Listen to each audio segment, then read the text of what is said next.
In the UFC, you guys didn't really get a chance to know me. You didn't get to know what I fought for, and that's what I fight for my kids and my family. You got a chance to know Mama Woodley a little bit more. You see the cloth that I was cut from, and the fighting spirit that possesses inside of me. And I told you guys I was in shape. I told you I was ready to fight. I told you I was coming, and I told you I would look in better shape than he was. And I did that tonight. So I went back and I looked at it. And I'm like, why the fuck did I drop my hand? I had both hands up. I was ready. I knew it was coming. I was ready to block overhand. And I don't know if he delayed it. Even if he didn't delay, I don't know why I dropped my hand. And in this sport, it only take one mistake, literally one mistake. I blocked so many shots. And the goal this time around was to extend my punches, to work the body a little bit, to press him a little bit more, to be a little bit more active. I didn't want to let him get 3 rounds ahead and start, peppering the steak and then me not returning back. So I thought I did a great job of returning back. And I'm not done. Please do not look at me with sorrow eyes. Please not look at me like shaking your head. I done fucked a lot of people up. A lot of people had to have that talk in the locker room. A lot of coaches had to go back to the drawing board. A lot of people in their mind, they knew that they knew that they knew. And I saw it in their face and it broke their heart when I took that from them. So at some point, we're going to have to start putting a little respect on Jake's name. I never really disrespect him as a power puncher. That's something we always knew. That's why my defense was so tight. And had he dropped his hand on me, the same shit would have happened.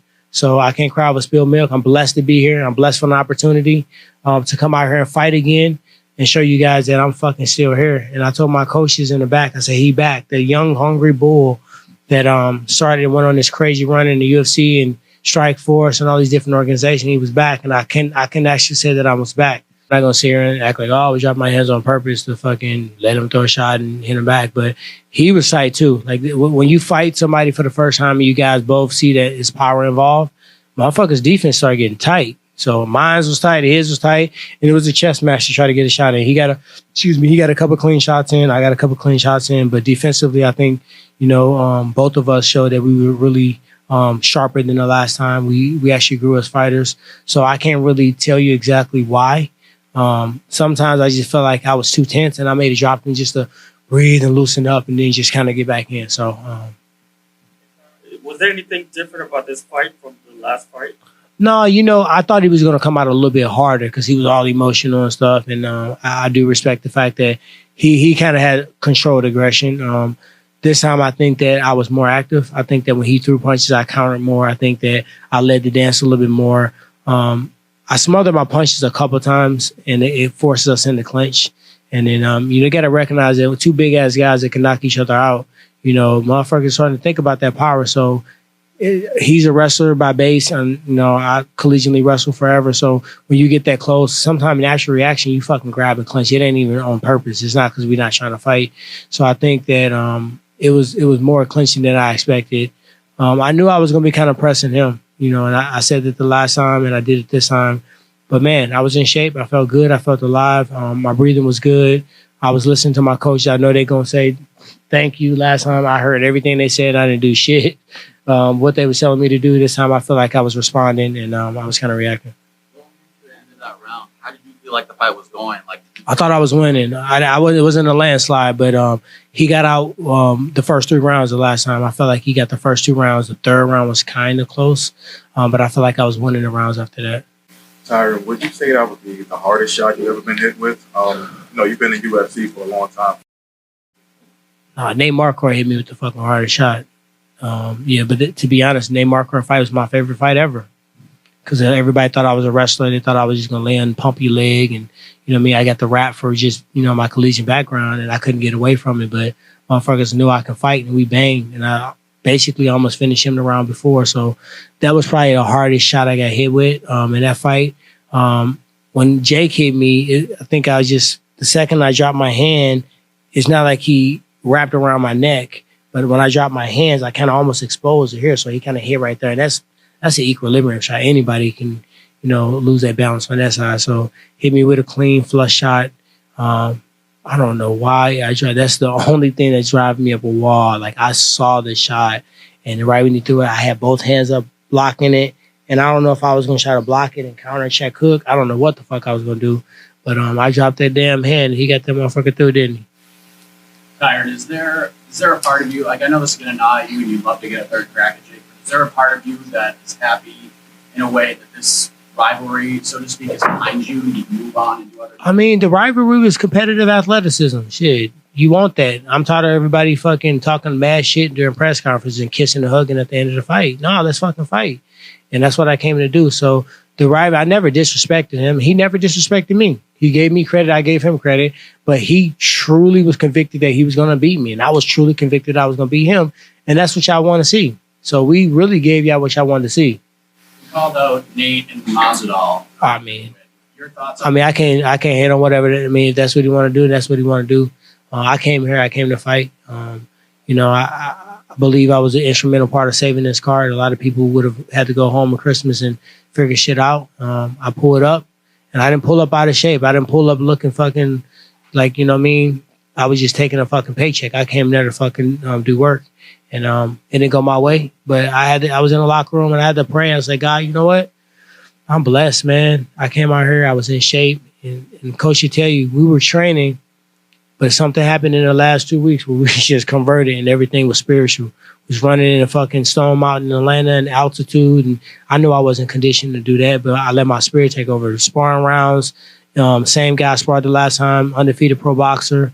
You know what I mean? Very, very, very sharp amateur, and he wouldn't let no shot get through. This time he was punching me harder, and I think everybody wanted me to win, and it's a funny way your homies show you love by whooping your ass. And nobody eased up on me, and I didn't need them to, and I was game for it. And this boxing shit, I love it. I don't know why, man. I love it. I don't care about the running.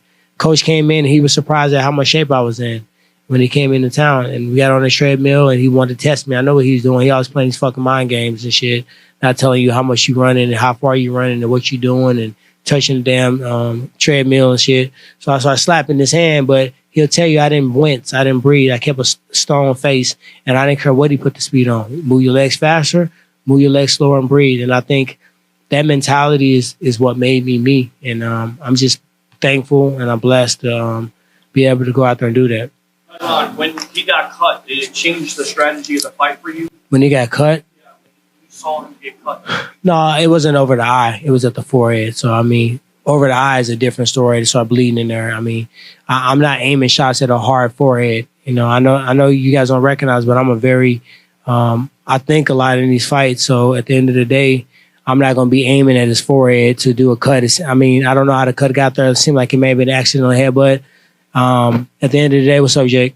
At the end of the day, I'm not finna just sit here and be punching at a dude's forehead if it was a headbutt that did it.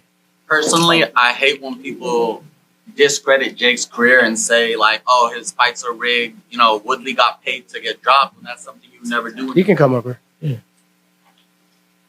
Love you. Love. Yeah. Give it up for these guys.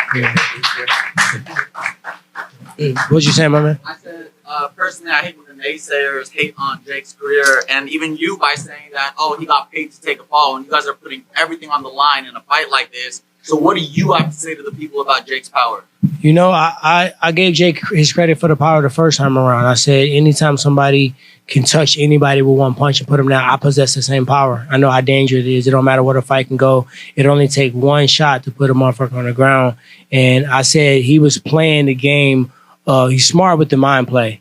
I'm a YouTuber, I'm this, and he downplayed it so much. And shout out to my dog Ben Ashton. I don't really think he took him as serious as he should have. And I don't think Nate Robinson really should have just ran in and took that punch like he did. So I knew about the power, but I had to find a way to still inch forward and still get punches off no matter what power he was throwing. And he threw a lot of power shots in this fight. And more shots were blocked for me this time than the last time. He still got something through. But at the end of the day, you know, it's a fight game, and I got to put a little bit of respect on his name. He's tough. It was times where he got a little fatigued. It's time where I got a little fatigued. He was moving forward. I was moving forward. And, you know, he didn't show me anything that I didn't expect tonight. We train to give guys credit. We don't train to be like, oh, okay, this guy started. That's like somebody telling me I started in wrestling, so I shouldn't be a good MMA fighter. It don't matter what you started. If you put your heart, your soul, and you're passionate about it, you can become world class at anything. Just one more for Tyron. I know you said that you still want to continue boxing. So is the plan kind of to go after a boxer, or do you kind of want to target an MMA fighter? I just want to fight, man. I just already had a plan to fight 4 times next year. This doesn't change that plan. I'm thankful for the opportunity to step in and fight on this fight. I was already kind of getting ready and geared up. I'm glad I was in shape. I'm glad I listened to my spirit, because had they called me and asked me to fight and I was out of shape, I would have been doing what you guys thought I was doing, was just stepping in for a paycheck, and I wasn't doing that. I came in shape. I came ready to fight. You know, I want to thank Jake for taking the fight. This ain't a fight he had to take. He already beat me on paper. No matter what I thought, no matter what, you know, some of the fans thought, he could have just said, fuck it. You know what I mean? I wait on Tommy. Tommy he's not a power puncher like me. Nobody talked about Tommy as much as they talked about me and Jake fighting. And this was a risky fight for Jake. He took this fight. You talk about me taking 2 weeks notice, but I've been thinking about this motherfucker for way more than 2 weeks.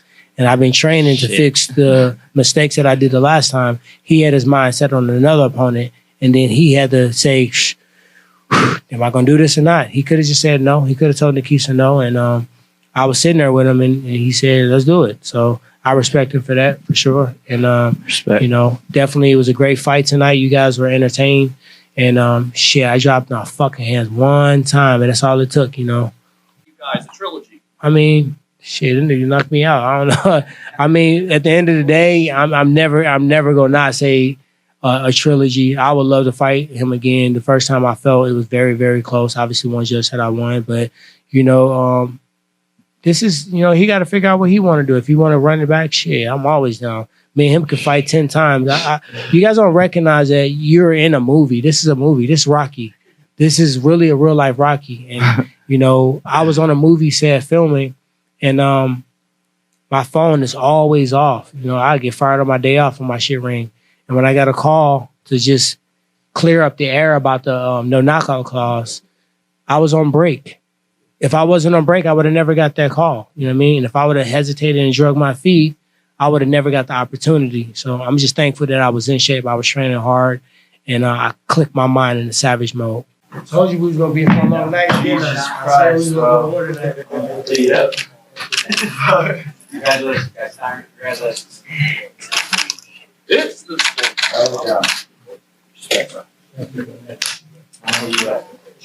I mean, I got the knockout, highlight reel knockout. You know, I was setting up that shot because I knew he was going to try and catch the right hand coming straight. So I had to loop it around like a hook. But I was just off. I don't know, man. I was just off a little bit. Pull the muscle again in my arm in the first round there. But had to fight through a lot of tough moments. And TYRON's tough, man. He's a really tough guy. He caught me with an elbow. I'm bleeding in my eye. But still got the job done.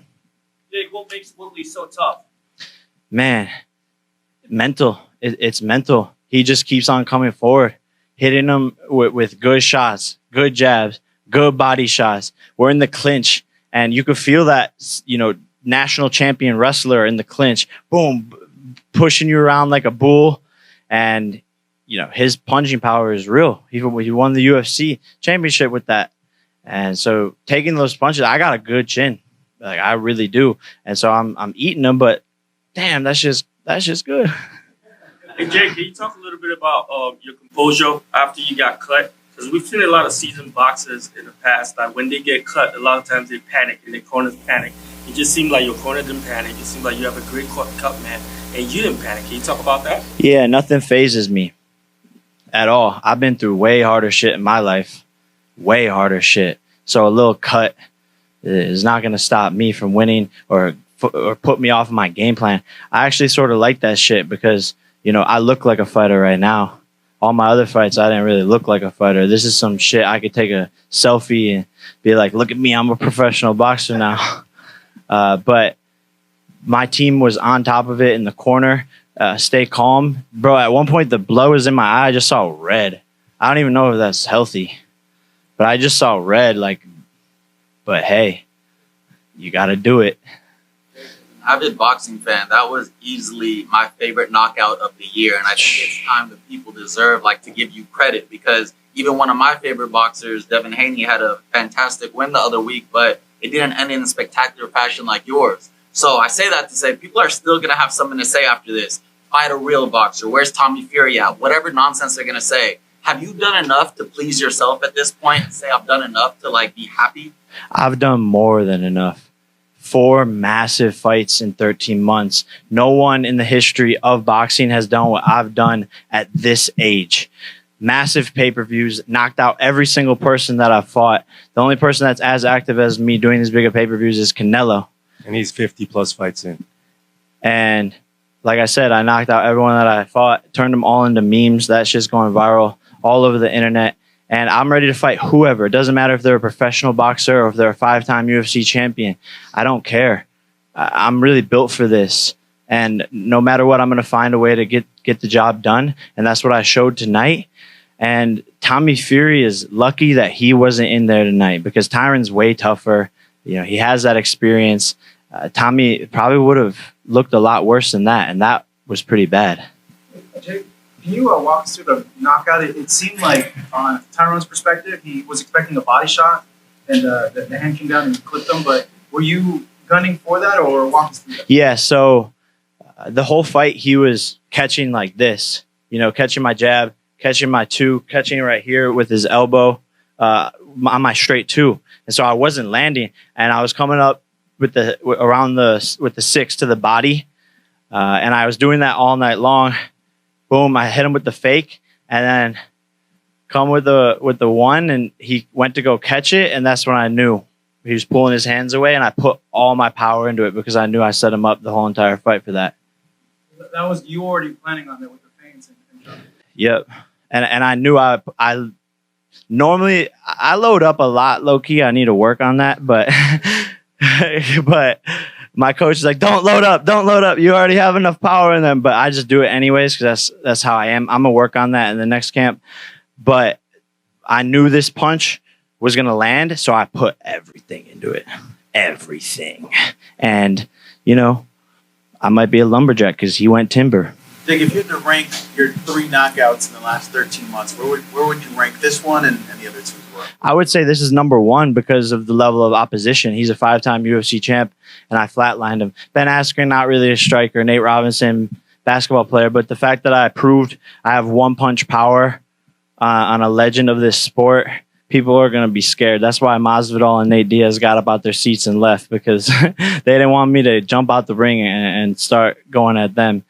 But people should be scared. Like, everyone's on high alert. Jake, those are your next 2 targets at that point? Is it Diaz and Masvidal? Everyone's a target. No one's safe. Hide your kids, hide your wife. I'm like Santa Claus. I'm coming down your chimney. I'll fuck everybody up. I'll fuck your whole family up. Yep. If you were offered both guys, if you had a choice between Diaz or Masvidal, There's no choice there. They're both under contract with the UFC. There's no discussion on that.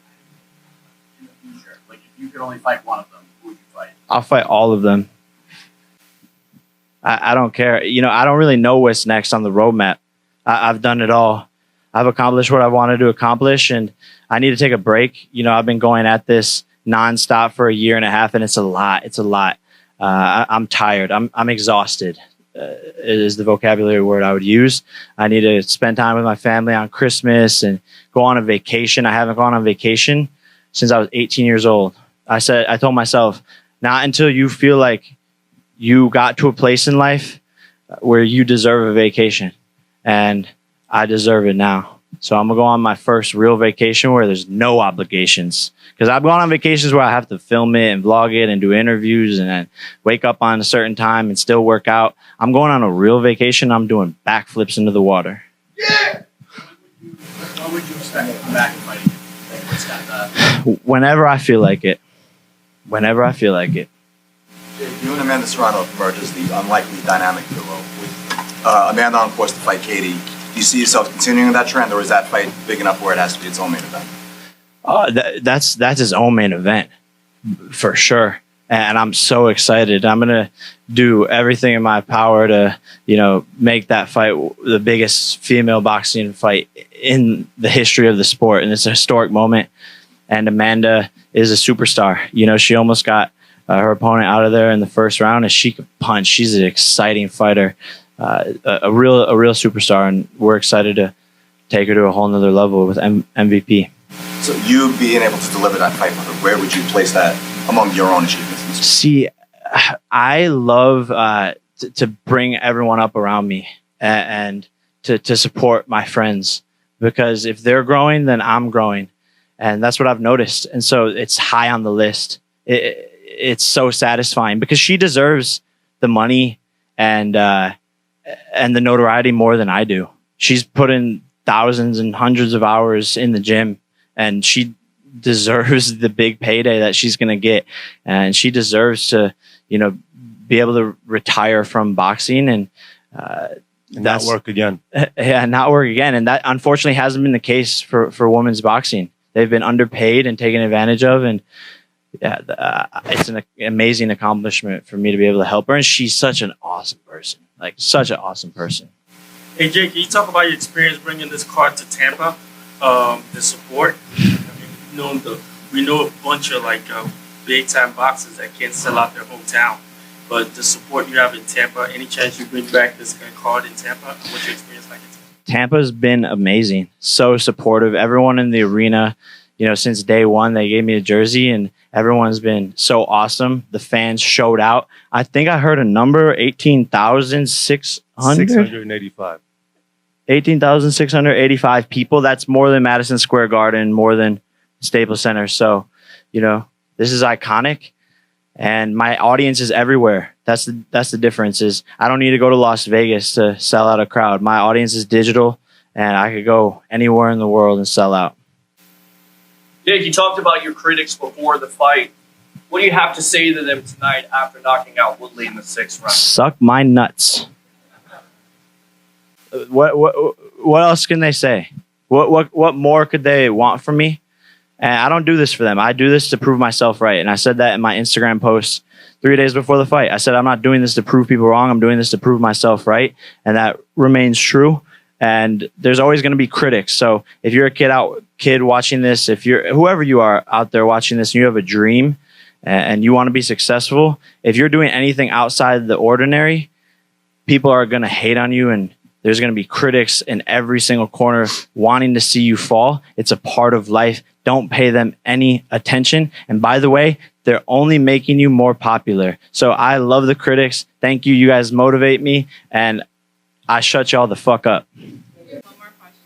Jake, 3 years ago, Woodley was the UFC world champion, and you haven't even had a professional bout yet. So you're going up this trajectory fast. Do you have a long-term vision as to where you can see yourself going for a title shot, or are you just taking it fight by fight and seeing how you feel when you wake up in the morning after a fight? It's scary to try and put a cap on where this could go. The potential is unlimited here, and it's really up to me and my team and how hard I want to work. But I'm hungry and motivated, and I love this shit. So, 2 years as a professional, and this has gone astronomical and is making history. So, yeah, I would love to just continue to put on historic events and sell massive pay-per-views and fight higher level opposition as I go. And maybe when the time is right, I'll go for the world championship belt and whatever belt that is, IBF, WBIA, WBO, I don't know. But it'd be funny to just become a world champion and just be like, yeah, I'm a YouTuber. And as soon as I would win the world championship, I would take the belt and I would throw it on the fucking ground and stomp on it. Because you're a champion here and in your heart before anyone tells you that you're a champion. I am a champion. Jake, is your signature going to be give the next fighter Rolexes? Because you kind of called your shot. It's time to knock you out, Woodley. Are you going to continue to do that with some of these fighters? I mean, I feel like I have to give them gifts for the trauma I put them through. But yeah, maybe I got more tricks up my sleeves, and I guess I don't know. Do you want a Rolex? I could get you one. I'm gonna get him a Rolex. Will you get his email? Yes. All right. What's your name? Peter Blake. You're gonna look really good with a Rolex on. All right. Well, I'll have Nikisa hit you, and I'm gonna get you the same one I got Tyron. All right. Wow. Overall, the fight. No Rolex watch for you. Overall, the fight. How did you feel compared to the first one in terms of your fluidity? Overall, did you feel at all like overtraining played a part at all? Nah, I felt a lot more comfortable, and my defense was way better. And In a lot of ways, it was similar to the first fight because we were sort of giving each other the same looks, and we both came in with a respect for our power, for each other's power. And so, you know, a lot of times it was sort of like a stalemate because we were just gauging what the other person was going to do. Yeah, but I got elbowed, headbutted, and then when I pulled my arm right away, the same injury as before. So it is what it is. Shit. Jake, you've already made a major impact in the sport at such a young age. You're helping women's boxing. You're getting young stars massive paydays. You're bringing more fans into arenas, giving boxing more attention. Do you see yourself becoming, say, a promoter or something like that down the line, quitting boxing all in general as a fighter and just doing the business side? Yeah, for sure. I will always be involved in this sport forever. You know, whether I'm fighting or whether it's Nikisa and I running Most Valuable Promotions and helping people like Amanda Serrano get more spotlight. You know, I could definitely put on a British accent and become an Eddie Hearn. You fought every 4 or 5 months. Would you anticipate fighting April, May? Longer? It's going to be longer. It's going to be longer than that. 2 weeks ago, I don't give a shit about anyone. 2 weeks ago, he said name. July, and then he said well, maybe March. So he's got to take some time, think about what he wants to do, and then he'll tell us all what he wants to do. What do you want to say to Dana White right now?